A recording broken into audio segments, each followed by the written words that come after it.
यहाँ पे बैटरी लगा दूँ,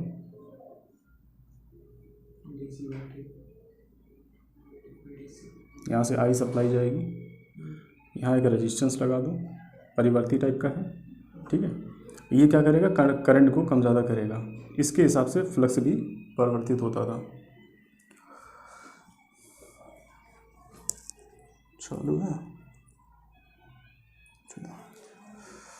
फ्लक्स भी परिवर्तित होता था, ठीक है। इसके बाद यहाँ पे एक रोटर लगाया, ये आर्मेचर है,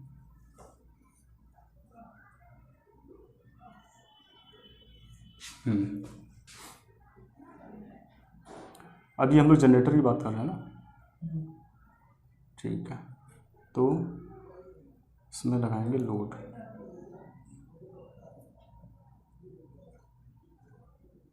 ये लोड हमारा इलेक्ट्रिकल टाइप का होगा। यहाँ से इसके रेजिस्टेंस की बात की है, ये इसमें ईजी जनरेट होगा, ठीक है। अब देखो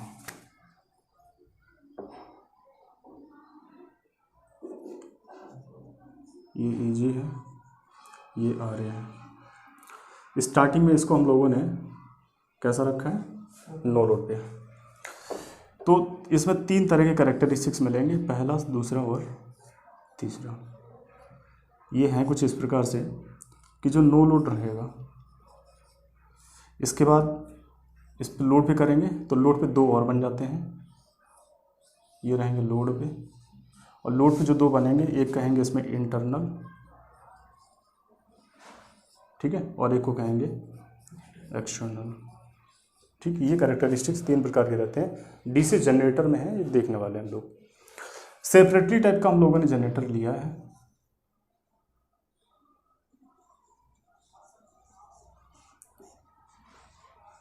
सेपरेटली एक्साइटेड है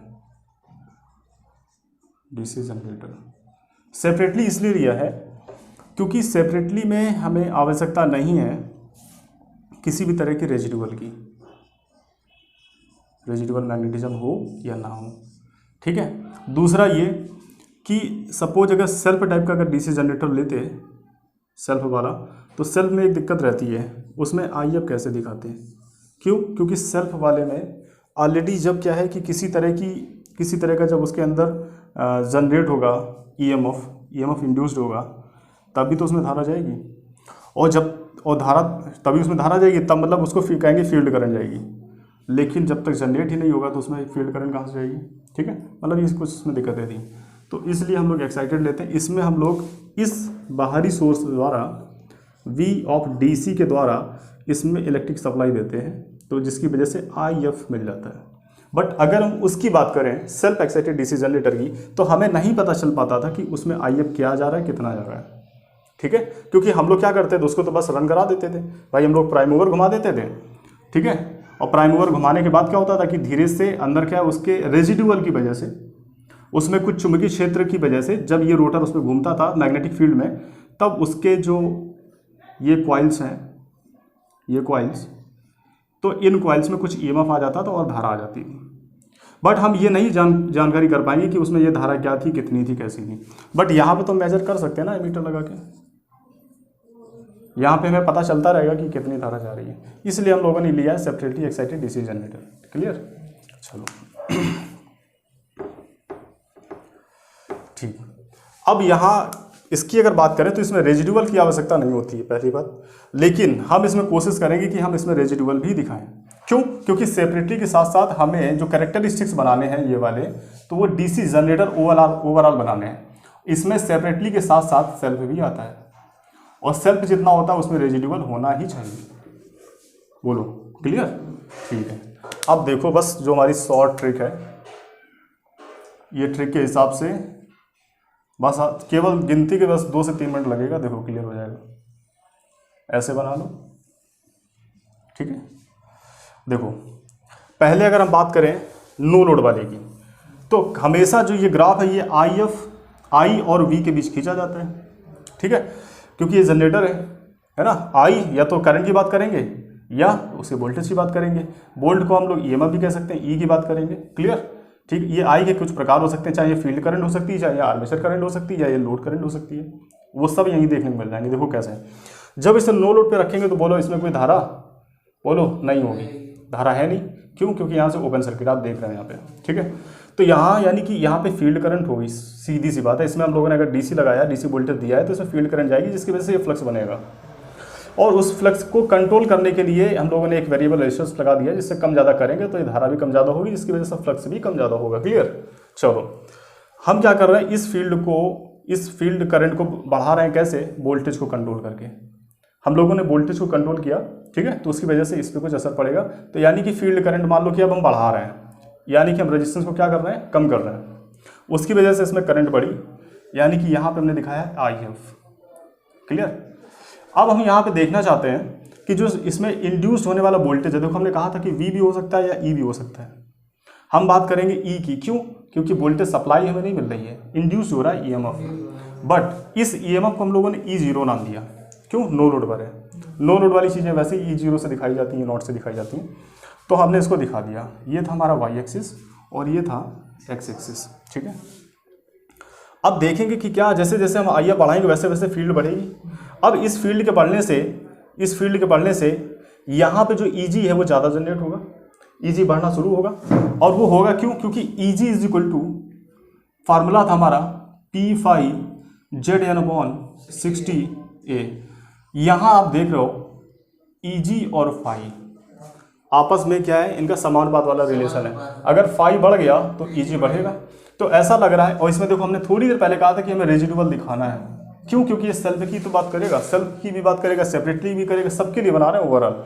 हम रेजिडुअल दिखा के चलेंगे, यानी कि हमने यहाँ दिखा दिया कि इतना रेजिडुअल की वजह से वोल्टेज आ गया है। और वो रेजिडुअल वो था जो पुराने, जब कभी आपने पहले कभी चलाया था, कभी जब चलाया होगा जनरेटर को ऑपरेट किया होगा, तो उसमें 5 से 10% जो रेजिडुअल बचा था, उसकी वजह से 2 से 4 वोल्ट बन चुका है। 2 से 4 वोल्ट ये पहले बन गया। जैसे ही आपने प्राइम मूवर घुमाना शुरू किया था तो 2 से 4 वोल्ट आ गया था, ठीक है। अब उस 2 से 4 वोल्ट की वजह से ये जो वोल्ट यहाँ पे दिखाया जा रहा है, इसी के ऊपर से वोल्टेज बनना शुरू हो जाएगा। अब ये देखो सिर्फ Y एक्सिस पे इसलिए क्योंकि अभी तक हमने I उसको नहीं दी थी, बट जैसे ही उसको I ये जैसे जैसे इसको ऑन किया, जैसे यहाँ से सप्लाई देना शुरू किया, तो I बढ़ना शुरू हुई। I इस तरफ को बढ़ेगी, बोलो बढ़ेगी, I इधर को बढ़ेगी, लेकिन I के साथ साथ वोल्टेज भी कहाँ बढ़ेगा, Y एक्सिस पे। तो ये इधर बढ़ रहा होगा, वो Y एक्सिस पे बढ़ा, तो कर्व ऐसे चलने लगेगा।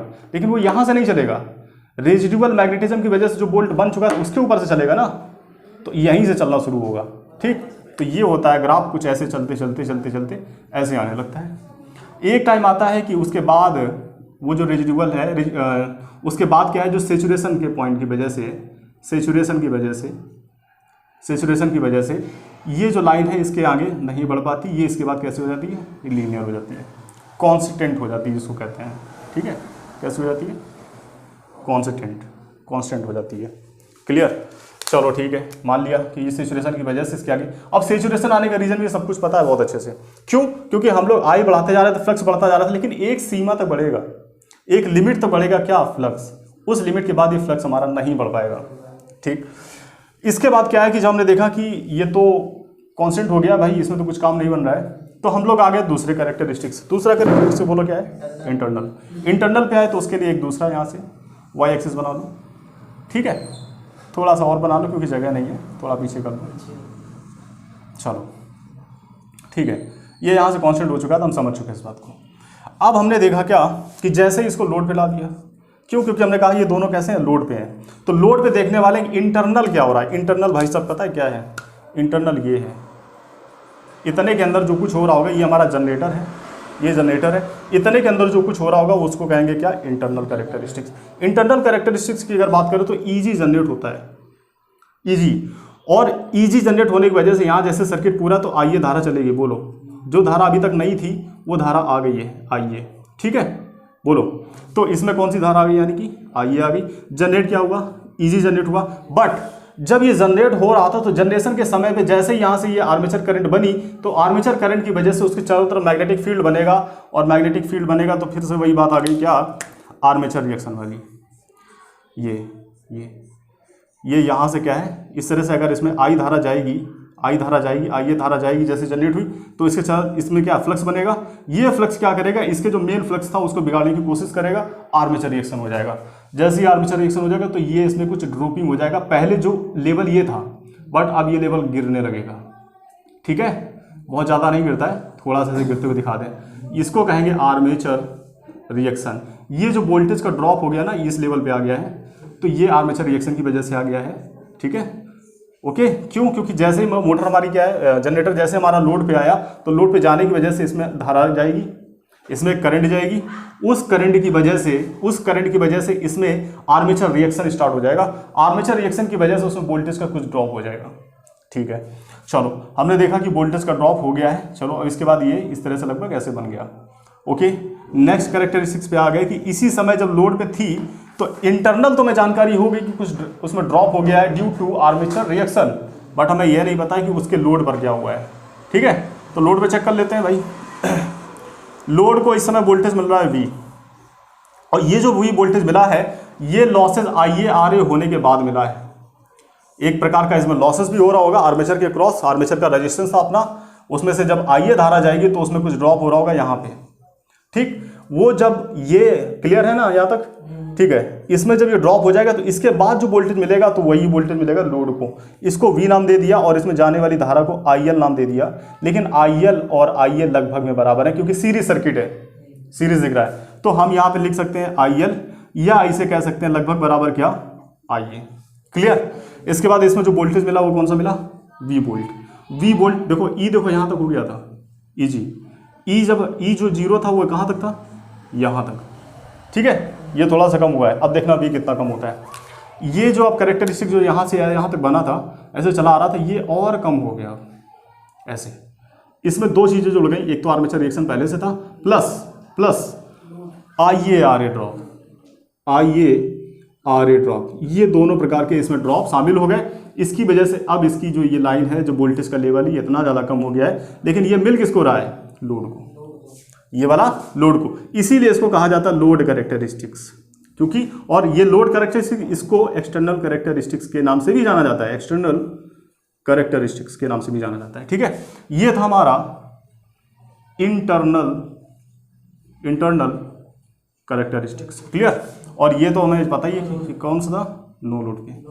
तो इतनी साफ सिंपल ट्रिक्स में इतना जान लिया है। अब कुछ नहीं, ये तीनों तरह के ग्राफ जो बनते हैं, तीनों तरह के जो कैरेक्टरिस्टिक्स होते हैं वो इतने भी क्लियर हो गया है। इसको यहाँ से थोड़ा सा हटा दो तो ये ग्राफ बिल्कुल से अलग हो जाएंगे। क्यों? क्योंकि आपको ऐसे ही सिखाया जाता है, इस तरह से, ये इस तरह से अलग अलग दिखाया जाता है। ठीक है, लेकिन हमने एक में शामिल करके एक साथ ही पूरी चीज़ क्लियर करा दी है। अब इसके बाद आएंगे मोटर पे। क्लियर, नोट कर लो।